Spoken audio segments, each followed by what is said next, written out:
मसीह यीशु में आप सबकी सलामती हो।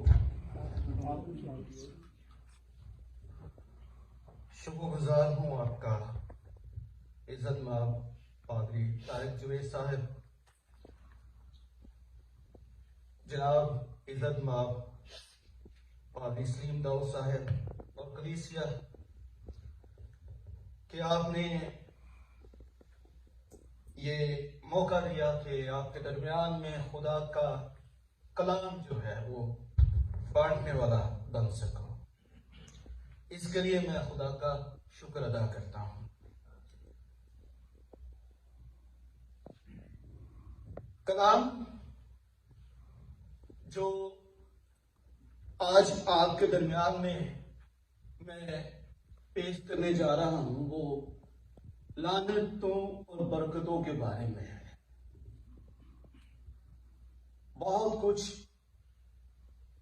हम सुनकर बड़े हुए, बहुत कुछ आज भी सुन रहे हैं लानतों के बारे में और बरकतों के बारे में, खास तौर पर जनरेशनल कर्सेस के बारे में,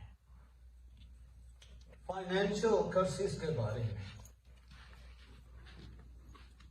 अक्सर हमारे कानों में ये गूंजता है, चूंकि तेरी जिंदगी में ये प्रॉब्लम है, तू जनरेशनल कर्स के नीचे है, तुझे अपने आबाओ अजदाद के गुनाहों का इकरार करना चाहिए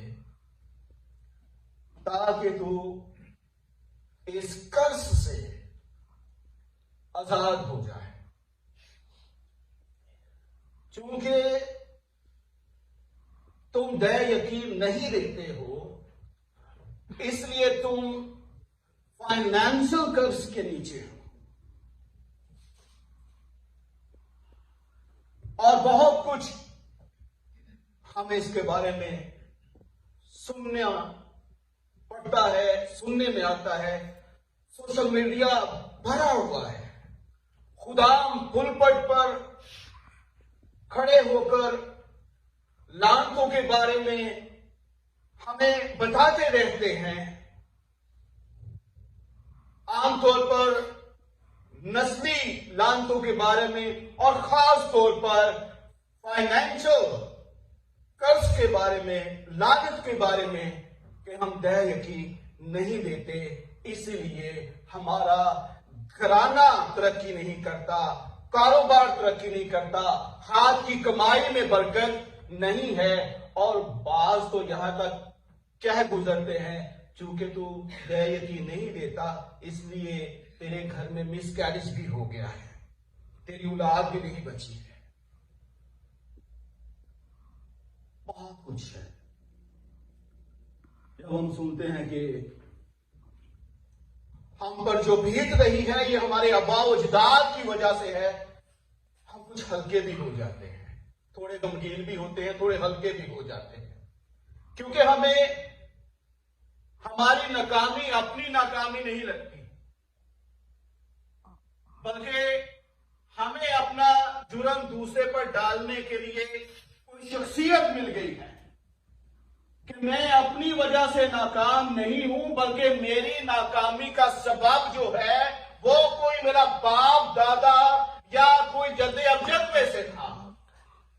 आज अगर मैं कर्सिस के नीचे हूं तो मेरे सबब से नहीं हो, शुरू से ही इंसान का ये एक काम रहा है कि वो अपनी गलती का खुद को जिम्मेदार नहीं समझता, बल्कि दूसरों को उसका जिम्मेदार समझता है। चुनाचे हम भी थोड़ा हल्का भी फील करते हैं कि हम अपनी नाकामियों कमियों के जिम्मेदार नहीं है, थोड़ा गमगीन भी होते हैं कि आबाओ अजदाद की वजह से हैं।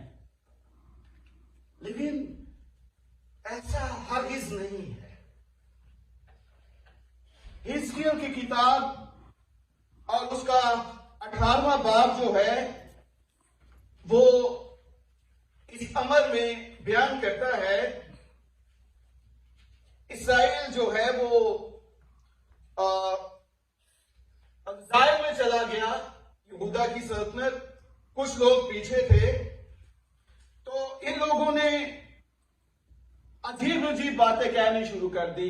मिस्र मशहूर हो गई, प्रोवर्ब बन गई। क्या प्रोवर्ब बन गई? पहले आय से पढ़ूंगा। खुदा उनका कलाम मुझ पर नाजिल हुआ, तुम इसराइल के मुल्क के हक में क्यों ये मिसल कहते हो? बाप दादा ने कच्चे अंगूर खाए और औलाद के दान खट्टे हुए। यानी अंगूर कच्चे किसने खाए? बाप दादा ने। दान किनके खट्टे हुए?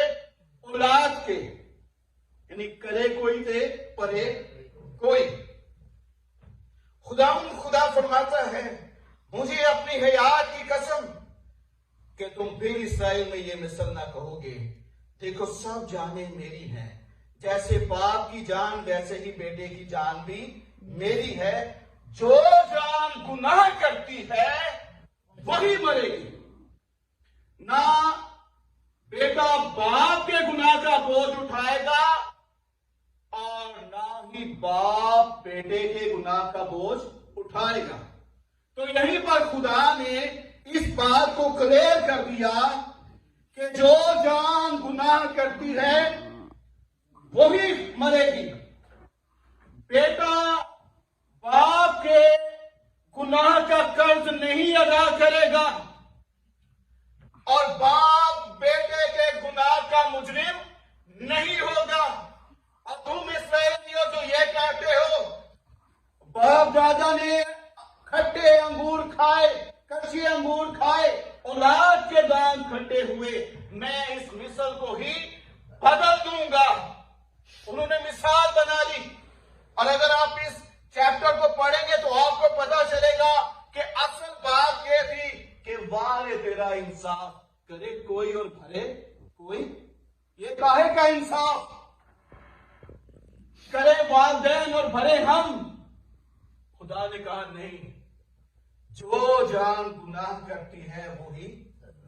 तो हम नस्ली लानत के नीचे नहीं है। हिस्कियल की किताब ये वाज़ी कर देती है कि हम नस्ली लानत के नीचे नहीं है, बल्कि जो जान गुनाह करती है वही मरेगी। खुदा बरकत का खुदा है, वो बाप है, वो सजा भी देता है, वो जजा भी देता है। हर एक के काम के मुआफिक देने के लिए अजर उसके पास है। किसके पास है? खुदा के पास है। अपनी नाकामियों के, अपनी महरूमियों के, अपनी कमियों और कमजोरियों के हम खुद ही जिम्मेदार हैं। हम खुद ही क्या है? जिम्मेदार है। मैं आप ही अपना हबील हूं, आप ही अपना कबील हूं। मेरी ही जात है कातिल मकतूल मक्तल।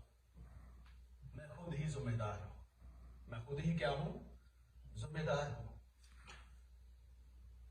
लानत और बरकत के बारे में अगर हम जानना चाहते हैं तो हमें इसके लिए थोड़ा सा तारीख के दरीचों में झांकना पड़ेगा। पुराने वक्तों में नियर ईस्ट जो है उसके इलाके इटाची जो एक एम्पायर था उसके अंदर रहे।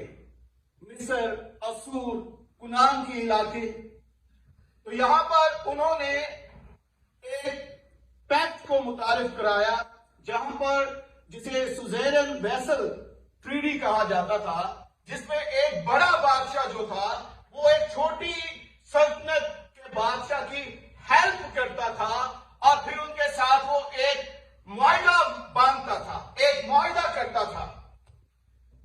और उस मुआहदे में यह होता था कि मैं तेरी हिफाजत करूंगा, जब जब तुझे जरूरत होगी मैं तेरी मदद करूंगा। और इसके लिए क्या होगी? शर्तें, उसमें कंडीशंस लिखी जाती थी। कंडीशंस में यह था कि अगर तुम इन कंडीशंस को पूरा करोगे तो तुम्हें बेनिफिट्स मिलेंगे। क्या मिलेंगे? बेनिफिट्स मिलेंगे, जिन्हें ब्लेसिंग्स कहा जाता है। और अगर तुम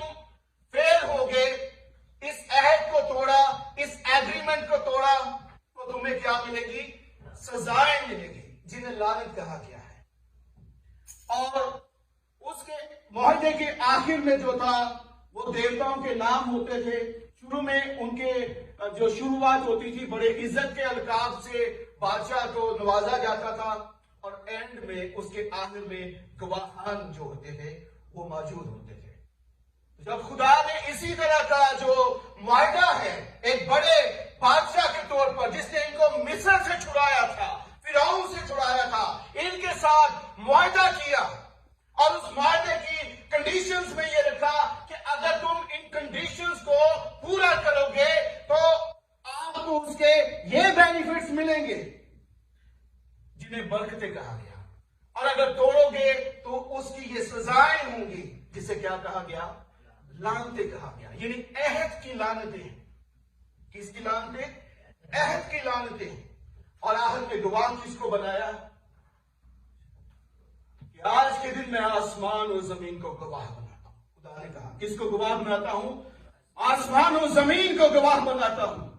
इसलिए जब इस्राएल ने अहद की नाफरमानी की तो यशायाह की किताब के शुरू के बाद में भी कहता है, सुने आसमान और कान लगाए जमीन, क्योंकि इन्हें खुदा ने गवाह बनाकर इस्राएल के साथ क्या किया था? अहद बांधा था। और अहद के ये गवाह थे कि मेरे लड़कों को पाला पोसा। जो बड़ा बादशाह होता था, सुज़ैरेन जो होता था, जिसे कहा जाता था, वो बाप का किरदार अदा करता था। एक तरह से उनका क्या होता था?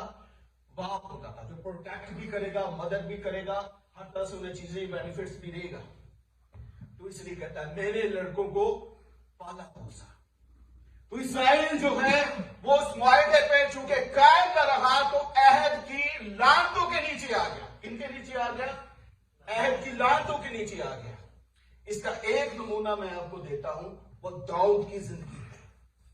किसकी जिंदगी है? दाऊद की जिंदगी है।